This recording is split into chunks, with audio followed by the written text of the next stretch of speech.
नमस्कार कक्षा 8वीं। कैसे हैं आप सब? चलिए, हम लोग पढ़ रहे थे हमारी किताब से पाठ 8, यह कठिन समय नहीं, है ना। हम पाठ पढ़ रहे थे यह कठिन समय नहीं। इसका पहला वीडियो हम देख चुके हैं। आज हम पढ़ेंगे इसका दूसरा भाग, यह कठिन समय नहीं का दूसरा भाग। चलिए शुरू करते हैं, है ना। इसकी लेखिका है, इसकी कवित्री है जया जादवानी जी। जया जादवानी जी ने कहा है कि थामने को बैठा है हाथ, एक अभी भी भीड़ है स्टेशन पर, अभी भी एक रेलगाड़ी जाती है गंतव्य तक, जहां कोई कर रहा होगा प्रतीक्षा, अभी भी कहता है कोई किसी को, जल्दी आ जाओ कि अब सूरज डूबने का वक्त हो गया है।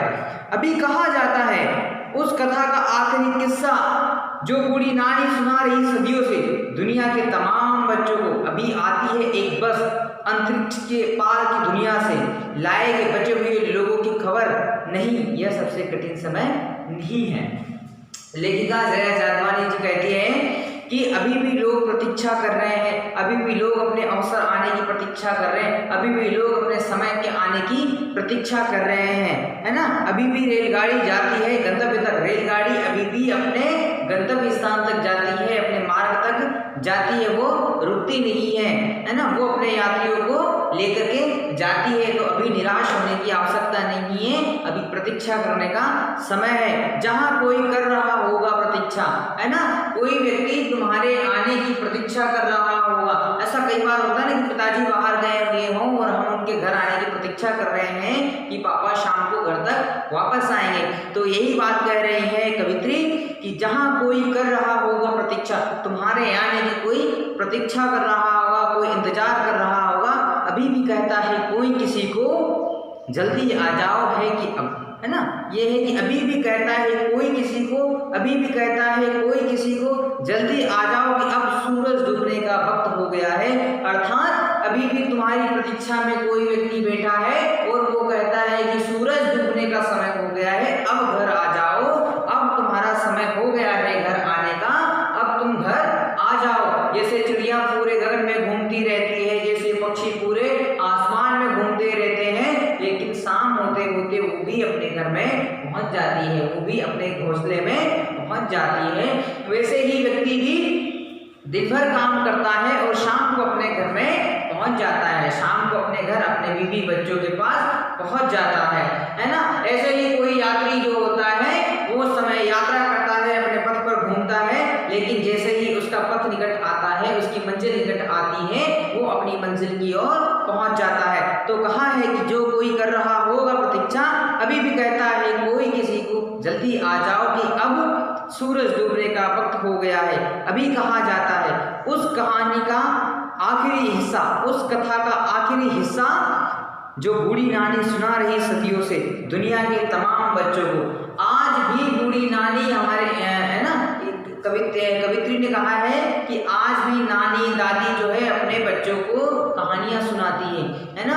वो रात होते ही अपने बच्चों को बहुत सारी कहानियां सुनाती रहती है, कविताएं सुनाती रहती है। तो वो कह रही है कि आज भी वो हिस्सा खत्म नहीं हुआ है, या उस कथा का आखिरी हिस्सा अभी नहीं आया है कि जहां नानी अभी भी कविता सुनाती है, कहानियां सुनाती है और अंतरिक्ष की बातें करती है ना।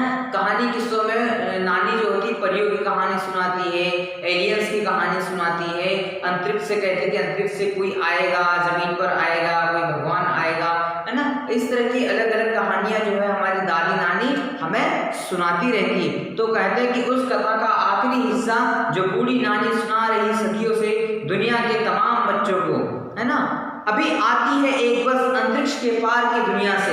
वो कहती है कि अभी अभी अब एक बस आने वाली है जो अंतरिक्ष की उस दुनिया से आएगी, है ना, और उस अंतरिक्ष के उस और जितने भी लोग हैं उनको इस धरती पर लेकर के आएगी, लाएगी बचे हुए लोगों की खबर। जो लोग अभी भी बचे हुए हैं, जो लोग अभी भी मंजिल में बचे हुए हैं, जिन्हें अपनी मंजिल नहीं मिली है, जिन्हें अपना मुकाम नहीं मिला है, उन लोगों की खबर लेकर के आएगा।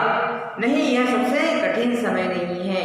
तो ध्यान रखना, यह सबसे कठिन समय नहीं है। जिसे तुम अपना कठिन समय मान रहे हो, जिसे तुम संघर्ष मान रहे हो, ये सिर्फ संघर्ष नहीं है, ये इसे तुम्हें अपने अवसर बनाना होगा। इस समय को तुम्हें अवसर के रूप में परिवर्तित करना होगा। यहाँ पर तुम्हारे साहस और तुम्हारे धैर्य की परीक्षा भी है कि तुम कितने अपने कठिन समय में अपने आप को धैर्यवान बनाकर रख सकते हो, कितने समय तक आप अच्छे मुकाम की प्रतीक्षा कर सकते हो। इस बात को लेकर के कवित्री ने कविता लिखी है कि यह कठिन समय नहीं है। कवित्री ने हमेशा हिम्मत की बात की है, आशा की बात की है, उम्मीद की बात की है कि आपको कठिन समय में भी अपनी उम्मीदें नहीं खोना है, विपरीत समय में भी अपना धैर्य नहीं खोना है। यदि आप अपने धैर्य के साथ बने रहते हैं तो आप अपनी समस्याओं के पार पा सकते हैं, अपनी समस्याओं पर विजय हासिल कर सकते हैं और अपने मुकाम को बहुत अच्छे से हासिल कर सकते हैं, है ना। जीवन पहले की तरह चल रहा है क्योंकि वर्तमान समय कठिन नहीं है ना। निराश होने की जरूरत नहीं है। अंतरिक्ष में नई दुनिया की खोज करने जो बस यान गया है वह उस खुशखबरी मिलने ही वाली है ना, कि हम ब्रह्मांड में भी हैं, सिर्फ धरती पर ही नहीं बल्कि दूसरी दुनिया में भी कहीं अन्य यह ग्रह पर बसी हुई है ना। कवित्री ने कहा है कि हम सिर्फ धरती पर ही नहीं हैं, हम उस यान में भी हैं, उस अंतरिक्ष में भी हैं जहाँ पर अभी भी हम दुनिया को खोज रहे हैं, जहाँ अभी भी हम जीवन की खोज में लगे हुए हैं। तो जरूरी नहीं है कि यह तुम्हारा कठिन समय हो या यही तुम्हारी समस्याएं हो, है ना। इन बातों को लेकर के कवित्री ने पूरी कविता लिखी है। तो आप इस कविता को और ध्यान से पढ़िएगा, समझिएगा तो बहुत अच्छे से समझ में आएगी। इस वीडियो को और पिछले वीडियो को आप बार बार देखिएगा तो आपको समझ में आ जाएगा। चलिए इस कविता को यहीं पर खत्म करते हैं। आप अपनी फेयर कॉपी में सारे प्रश्नोत्तर लिख लीजिएगा। Thank you.